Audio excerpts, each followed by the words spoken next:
Hello everyone, this is Ozan Kulju, and in this video I'm going to talk about my new book, A Lean Mind with you. A Lean Mind is released over a month now, and I'm receiving very nice feedback from you on social media, on Facebook and Instagram, and on my website, so I want to thank you for your support, and I'm so happy that some of the ideas actually resonate with you. I'm sharing some quotes from the book and some ideas and inspirations on my social media, so feel free to check it out. Now I'm going to talk about what is this book about, because maybe you have seen it and you just didn't understand what a lean mind is, because it's an odd name, right? What it's about is the mind management. The mind management. I don't know if this term exists before, I didn't really check it out, but it's coming from the fact that we manage everything in life. We manage countries, we manage companies, we manage time, we manage relationships, we manage communication. There is even a term called stress management. What do we do with the mind? We sometimes try to control it. Doesn't work. We fight with our mind. It doesn't work. It wins all the time. And we try to manage our actions. And that's where we do wrong, because actions are nothing more than the end result of the mind process. It's what's produced inside our own mind. What I focus on this book is the mind process. I believe that the emotions and the core beliefs are the raw materials of the mind process, along with the memories and senses. And this mind process understands what kind of emotional state we have and the core belief that is linked to that, and it generates thoughts, one after another. It generates actions or non-actions, also possible. But when we change our actions, that doesn't really change our mind, and what's it's creating is just an imbalance, because mind is this and the actions is this. We are not authentic anymore. But what we can do, we can change our emotional state, core beliefs. Then the processes will generate different actions. And this book is basically a different approach towards this mind process. It's compiled of 4 parts that we will go through now.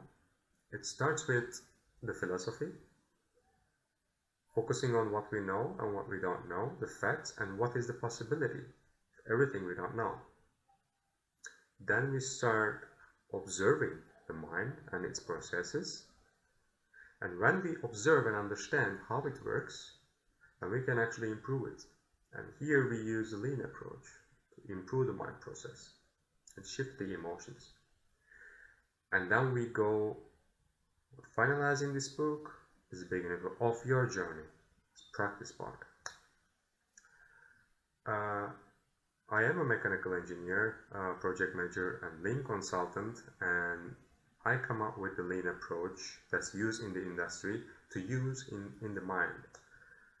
What happens when we use the lean approach in the mind? In the industry, it reduces the costs, it reduces time and effort, makes it more efficient. And when we use the lean approach inside the mind, it gets rid of distraction. It is free of distraction. It is peaceful. It is calm. And it's serene. And that's the state we want to be in. We are free of all the distractions that bring us down. And let's start part by part, starting with 1.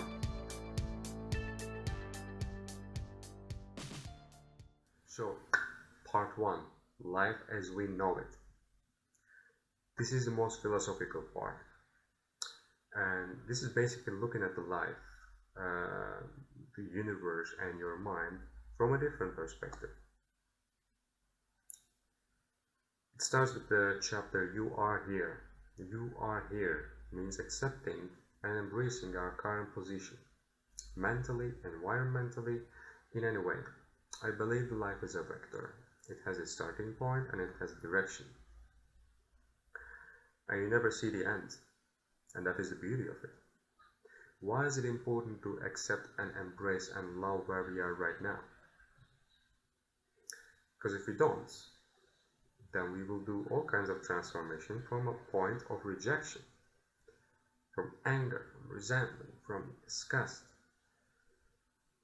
And when you transform from the point of negative emotions, the transformation and the growth will not be sustainable or positive in any way. I talk about my weight loss journey in this chapter briefly. If anybody has problem with the weight loss, they might understand. I was so overweight for my entire childhood, and my problem was actually mental. It was coming from the rejection. When I was looking at my body, I was seeing anger, frustration, and disgust. And yes, you can go on and change what you eat, you can go on and work out more, but unless you do that from positive emotions, then the change will not be sustainable in any way. And that's how I beat finally the trouble for weight loss. And I hope it will give you some inspiration on your journey as well. Chapter 3, All the Things We Don't Know, is my favorite chapter in this book, and it's the first chapter that I wrote. It is about looking at the universe and quantum mechanics, focusing only on the facts. Why do I say this? Because universe and quantum physics have become buzzwords in the self-help industry. They are misused. And when you downgrade the whole concept of quantum mechanics into this little concept that you ask something from the universe, it gives you, I think this is an insult to all the physicists out there spending their lives researching the quantum mechanics. Now, why is it good to look at the facts? Because once we look at the universe and the quantum mechanics, only focusing on the facts, you realize there is so much more potential and possibilities than we ever thought. We realize how much we don't know, and that is the beauty of it. Now, where is the universe? What is the universe? I focus about our understanding of the universe. The universe is not in the sky. The universe is not looking at some other galaxies with a telescope. The universe is right here. What do I mean with this? The universe is only your perception of the signals you get from your sensory organs. Right now, look at somewhere, anywhere. What you're really seeing is yourself. You have a sensory organ, that is your eye. And this eye receives nothing more than signals from outside. The shapes you see, objects you see, is just light comes up and reflects from the surface. According to its roughness, it gains a wavelength, a specific wavelength or frequency, goes into your eye, and according to this wavelength, you have memories. You learned colors before. You know, if this specific wavelength comes to your eye, you know that this is red. And according to this, your brain generates a visual. You see a red car, good. What you're really looking is yourself, because you create this visual. Same as hearing. You are only hearing some vibration, nothing more. And you make up a voice inside your own mind. Or touching. In the universe, nothing really touches anyone. There is this molecules, if they come close enough, below a threshold of a distance, it generates the feelings that you are touching something, but you're actually not. We live our life inside our minds. Everything we think that's happening in the universe is actually happening inside our minds. And when we realize this perception, we can dig deep into dimensional perception, for example. Everything that we are experiencing right now is in a 3D reality. How would we experience a 4D reality? Similar to how, if we were two-dimensional creatures, how would we experience a three-dimensional reality? I just dig deep into this topic a little bit, briefly but deeply, to make you realize all the possibilities that exist in the universe. But we are not tapping into that yet. Chapter 4, it's all in mind. This is about identity and society-shaped mind. Now, what do I mean with this? When I say, who are you? What's your answer? Is that your name? Is that your age? Is that your profession? Is it nationality? The thing is, these are adjectives. And the truth is, humankind, we all like to identify ourselves with adjectives. That is basically drawing a boundary around us. This is me. I am a mechanical engineer. I'm Turkish. I'm 28. This is in one way limiting ourselves.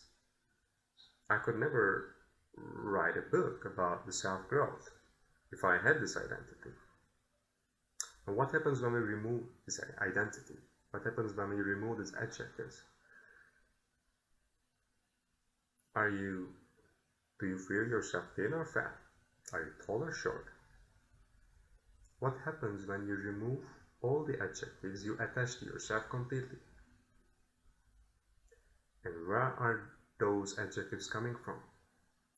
And when we dig deep into this topic, we realize that our perception of ourselves is mostly shaped by the society we live in, not us. Part 2. The source code of the mind. The source code of the mind. This is the observational part of this book. This is basically watching the mind, looking at the mind to understand how it works. Before we can improve anything, we have to understand its own processes. And after that, we can make changes. In this part, I use a metaphor of an operational system for the mind. And I say it has a source code. And all of us have similar source codes in the mind. Think of your computer.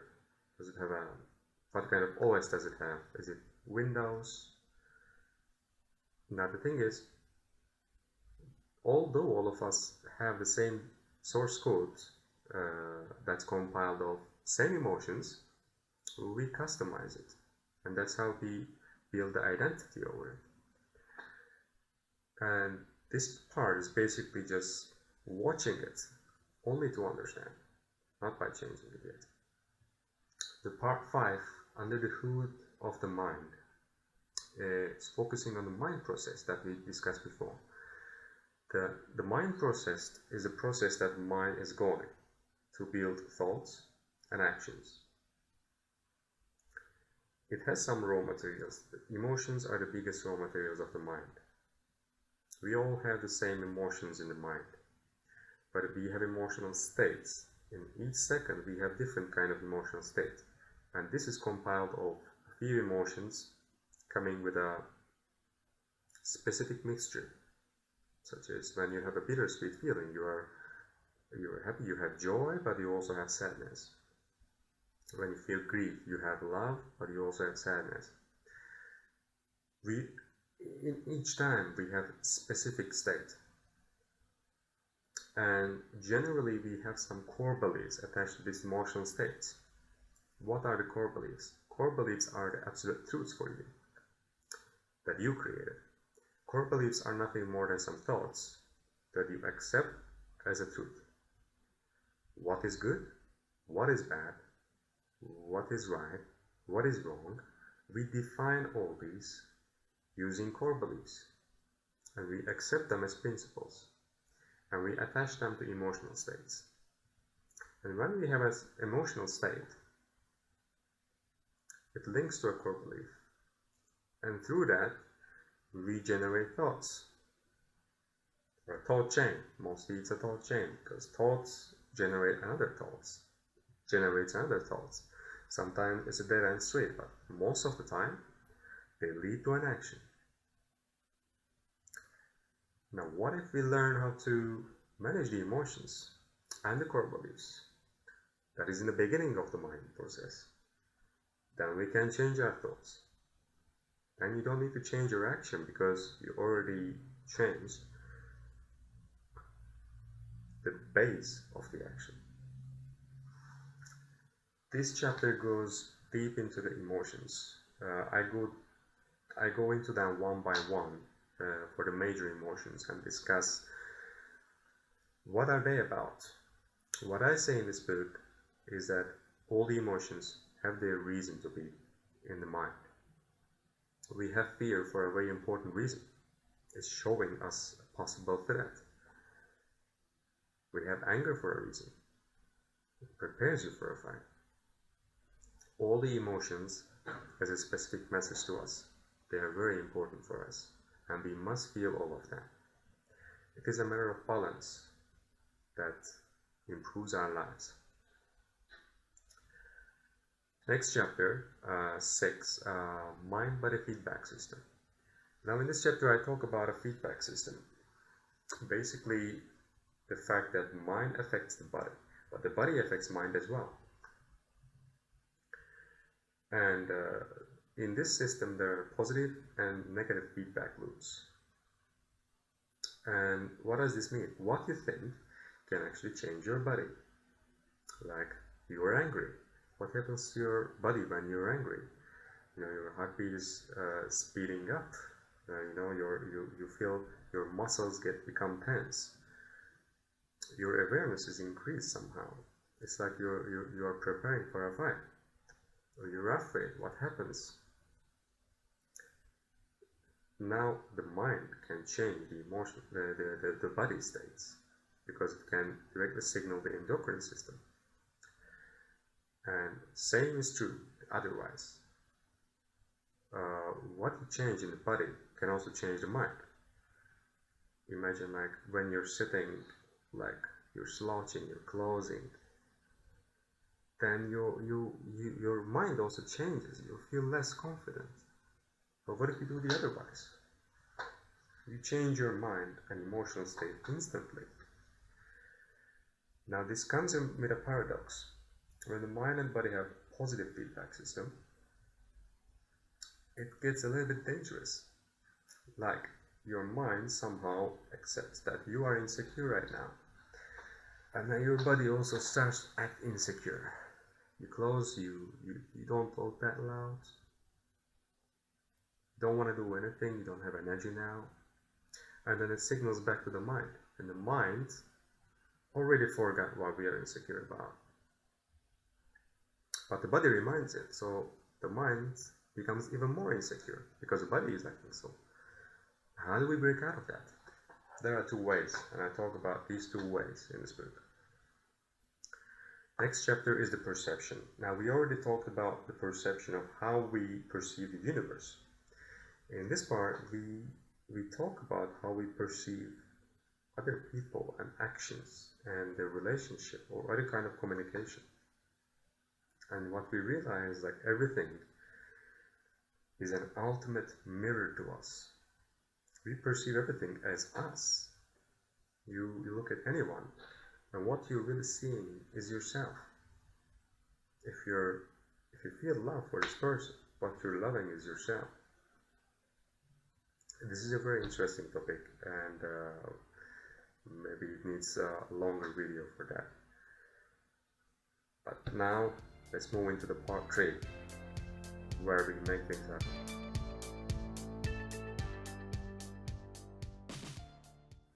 Part 3, Redesigning the Mind. This is the experimental part. This is where we have understood how the mind works.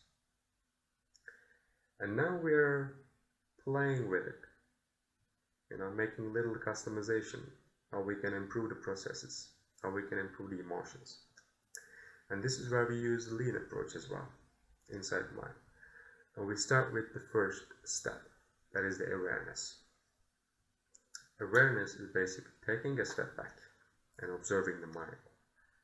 Awareness is where you understand you are not the mind and you are not your emotions. You are the one that is watching it. And when you watch your mind thinking for a while, you start to understand the processes a lot better. And you start to see patterns. These patterns are coming for a long time. But the good thing is, when you understand these patterns, it's easier to change because you know what kind of reactions going on inside your mind to what kind of situations. And then we can start to make it lean. That takes us to the next chapter, becoming lean. Now I talk a little bit about what is lean in the industry. The lean is basically getting rid of the waste. Once you get rid of the waste, you are more efficient. In the industry, of course, if you have a manufacturing plant, then the waste is waste of money, waste of time, waste of effort. You cut the budget as much as you can. You just make it more efficient. Inside the mind, what are the wastes? The waste is what I call noise inside the mind. Noise is everything we don't need in the mind. Useless actions we do. Useless thoughts we have. What is useless is that not giving us any positive emotion, not growing us or not helping us in any way. What if we just get rid of these noise? What if we just filter it out? It's like redecorating your house and getting rid of everything you don't need. Now you have much more space, and now you can put what you love in the places you want. And whenever you look, you don't see waste anymore. You see what you care about, and that gives you positive emotions. The lean mind is peaceful. It's calmer because it's not distracted by things that give you negative emotions or make you stressed. The lean mind only has what you love right here. When you watch your mind thinking, you're peaceful because you're looking at things that you love. That takes us to the next chapter, taking the wheel. The wheel of emotions. Now, this is the part where we make things happen by shifting the emotions. This is the most important part. I talked about the emotions before, and I talked about each emotion has a purpose to be inside the mind. But they can hurt us if they are there with a high intensity or longer duration. It's very important to be afraid, but we are glad that we have such an emotion as fear, because we would be dead if we didn't have fear. It saves lives. But that said, we can create fear from anything, and we can hurt ourselves with this emotion. What happens if you are under stress and you just feel anxiety for a longer duration? Everybody gets afraid for a while, but what if you live in it? Then it affects your body, it affects your health. What if you're angry? It's fine, you're angry. But if you don't let it go, and you're angry for a longer time, and everything just makes you angry. When you're angry, it didn't happen to you, that just people like to piss you off. And what if you live in that state for a longer duration? And now you're hurting your heart. You're hurting your entire body because you are not peaceful. Your body is constantly tense. Your muscles are tense. You have sore muscles now. Your heart is tired. That said, it's an important emotion to have. All the emotions are important to have. What if we just take the value in the emotion and then let them go? Now, how do we let them go? This is the tricky part. You cannot remove an emotion. You can never remove an emotion. Is it ever happening that you just stop being afraid? You can't. but you can replace that emotion with another emotion. And how do we do that? There are tricks. Basically, the easiest way is to bring in specific feelings. This depends on, of course, the situation, and it depends on the feeling that we are feeling already.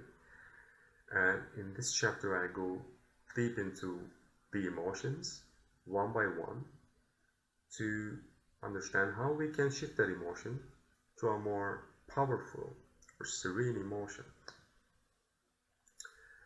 And that takes us to the next chapter, which is the presence of real you. This is about the concept of presence. The presence is a concept where you are here in the moment. The truth is, you are never completely in the moment because your mind is working, and it should. You know, when you remember, you're thinking about the past, and when you're planning something, you're calculating something. Your brain is still working and your mind is working. But when you're thinking or you're calculating something that's hard, you can't really be that present. And we have a percentage of presence at all times. And when we just improve this a bit, become more present, then we realize we are more confident of who we are. You realize the life blessing. And this is the moment that we have. This is everything we have. This is your life. So you have all the confidence to live it in the way you want to. And I go into the topic called uniqueness. And uniqueness is basically being confident and accepting that you only have this moment. So you are confident enough to live it as yourself. And what do I mean as yourself? This is like accepting all the qualities that you have, all the imperfections, all the strengths, all the weaknesses, everything. They don't matter. Because all you have is right now. And you have as much right as anybody else to live it fully. And that takes us to the next chapter, called balance. This is the final chapter of the Redesigning the Mind, and it is the second most important step after shifting the emotions. I see the balance as the most important aspect of the universe. Everything has a balance, and because of this balance, positive, negative charges, everything, we are existing. There is a balance in everything. Once it's off, begins to crumble. I start with the balance of emotions. We discussed this emotional balance before, that we need all the emotions in the right intensity and in the right duration. That's all. It's not good to be always joyful, or it's not good to be always in love. You're supposed to feel fear, you're supposed to feel anger, you're supposed to feel sadness, you're supposed to feel even despair sometimes, have positive messages for you.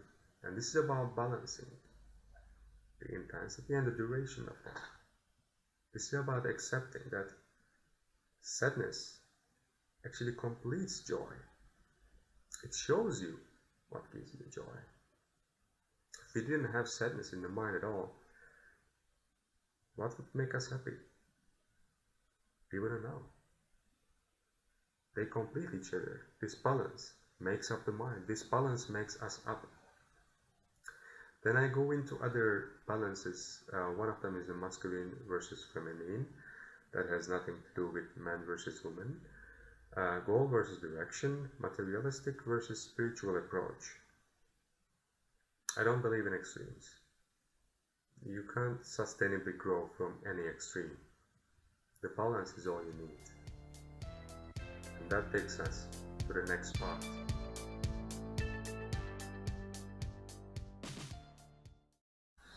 Part 4, final part, is called green flag.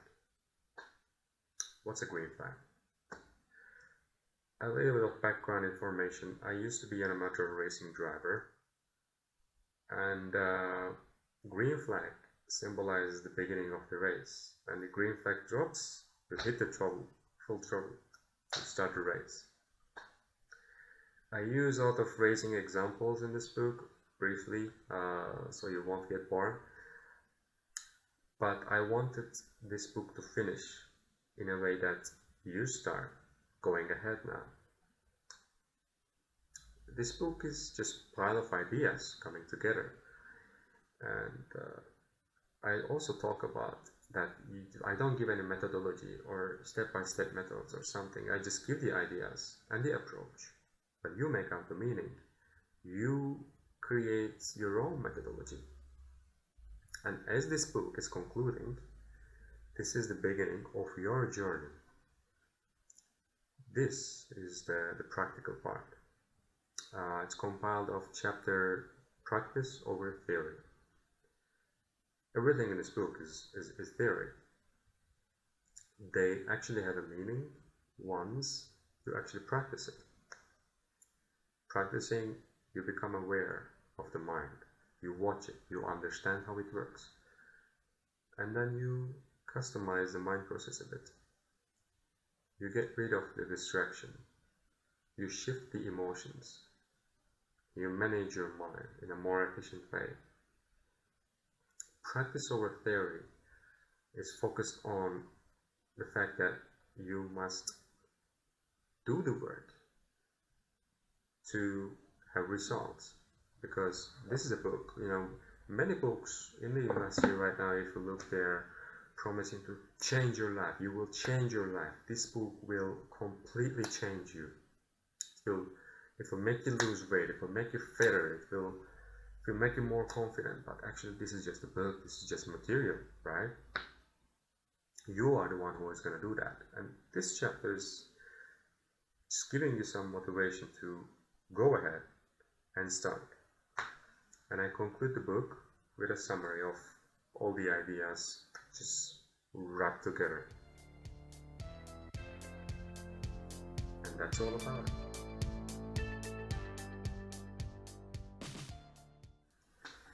So that is the lean mind. That is what it's about. I hope it was very interesting for you to hear these ideas.